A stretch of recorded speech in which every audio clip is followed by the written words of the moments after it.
Okay, next up we've got Mel Lehan, followed by Jan Pierce. Wow, what a resource that woman is when you guys set up your committee. She's got to be on it. And by the way, the Odeon, the Paradise, the Plaza, I could go on forever. I mean, it's tragic how many we've lost. I mean, all these wonderful theaters. But, you know, just in my own neighborhood, that's the city, in my own neighborhood, we've lost the Ridge Theater. We've lost the Varsity Ridge Bowl. We're going to be losing Kitts High School. We're going to be losing Gordon Elementary School. And I don't know about the rest of the world, but I know that there's not a lot more to lose in my little tiny neighborhood of Kitsilano. And it's breaking my heart.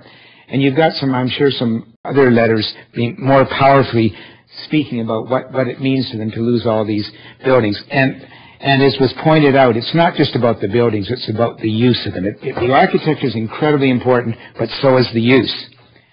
And I've got to tell my 3 quick stories too. I wasn't going to, but I was one of those 600 kids in the theater, and we always used to get the best spot, which was up in the top, and we'd throw popcorn down on the girls we liked and stuff. You know how kids do that kind of stuff. And it was so much fun being up there. And another popcorn story.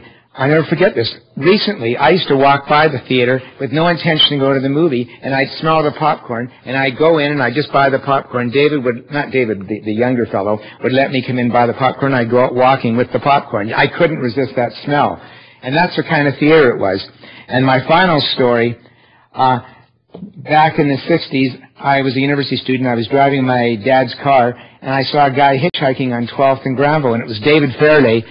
And I picked him up, and I said, "What are you doing?" He said, "I'm late." And he didn't have a car, so I took him to the theater and got him to the theater, where he stood out there, you know, as David always did in his suit, welcoming everybody. And I always found that was such a thrill to take David Fairley to the theater. I was the chauffeur. But anyway,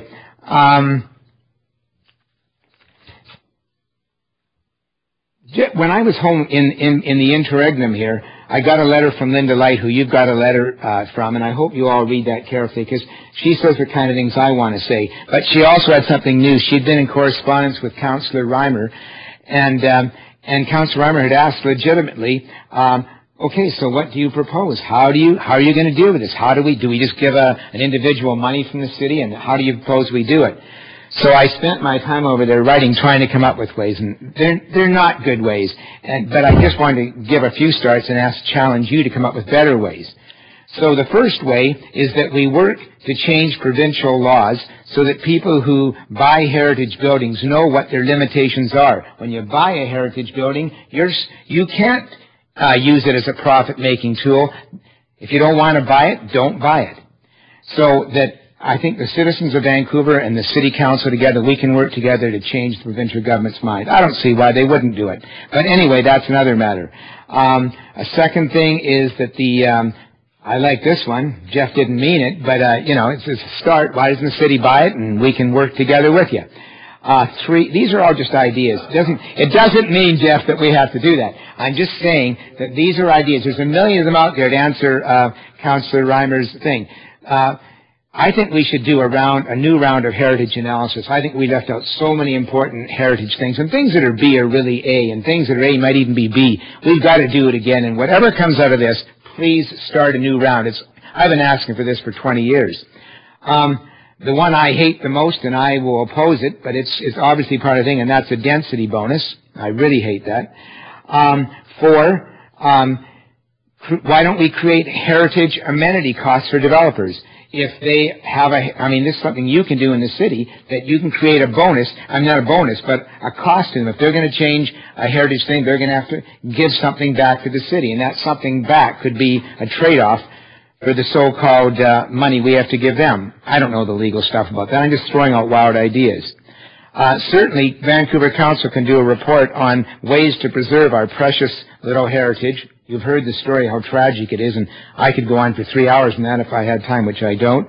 And there could be we could create a citywide heritage tax, and that could be put in a fund to save buildings. We could even ask neighborhoods if they were willing to chip in to save some heritage. I don't like that idea, but I'm just saying there are ideas. Don't give up on it. Now, the thing that I'd like to talk about, and if I don't have enough time, please ask me some questions because it relates to the earlier speakers, and that is about the role. I also happen to be the chair of St. James, which is a community space nearby where we do some of the things that we'd like to do in the Hollywood. And St. James, is it 5 minutes up, Kimmy? I hope someone asks me a question then, because I could talk about the role of some of the questions before. We're trying to get away from that flouting of rules, but Councillor Carr has shown to be amenable to it in the past, so she's the first up on the speakers list, so I will give it to her. I only use that very rarely, thank you, Madam Chair. It's true. Okay, you guys, let's keep some Okay, well, you see, what a speech I gave was the one I wanted to give, but now that you've asked questions, I can answer some of them because of my background in this. First of all, St. James Community Square, as you know, was a... Tell me about St. James Community Square. Thank you. No, it's about its possible role in helping to save the Hollywood. We have been, the moment that we heard 2 years ago that it was going, the Hollywood was shutting down, we immediately stepped into the breach. So we passed motions that we wanted to work with the new owner. We wanted to see what we could do, whether it's to work with them, to buy it, to find other people to help them to do anything. And what happened? We put the best hound dogs in the city on this. Maybe they obviously weren't the best hound dogs. We could not find out the owner. He did not want to be found. We went to the real estate agent. We went to everywhere. The owner did not want us to know who he was. And we were told by the real estate agent, he does not want to talk to you. Not us personally, nothing personal. He just didn't want to get into it. Okay, forget that. Just say that we could not find out, and we were told that they didn't want to. The second thing, so then finally, it came out that who the owner was, and at that point we found out the church was involved, and we were thrilled because the church we knew would be a good tenant, and they were, and they did so many wonderful things. So we set up meetings with the church, and what we were told right off the bat, because we were going to propose that we could help them, we could fill that place every night of the week, we know how to manage it, we have the staff to manage it, and we don't have to even hardly hire any extra staff, we're half a block away.